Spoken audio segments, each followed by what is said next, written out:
Hi everyone, thanks so much for tuning in. In today's video, I wanted to quickly go over some key shots to take when filming a scene. So let's get right to it. The first shot that you want to get is called the establishing shot or wide shot.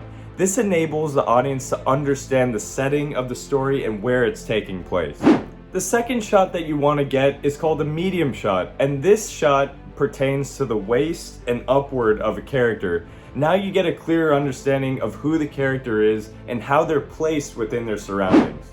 The last shot that you want to get is called the close-up.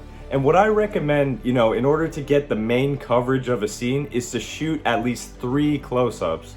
And that could be, whether it's facial expressions of a character, maybe you can zoom in on their eyes, or maybe it's their mouth or the hand or something of that nature. Maybe they're grabbing for an object, or eating food, or maybe having a stare down with another character. Those are very critical expressions to express on film. So that's why it's key. In order to cover a scene, you should have at least 3 close-ups that you cover. So with that being said, if you have not created a shot list where you've accurately arranged and planned every single shot, then the best way to approach a scene is to say, hey, I need at least a wide shot, a medium shot, and 3 close-ups, and you should be able to portray the scene as realistically as possible.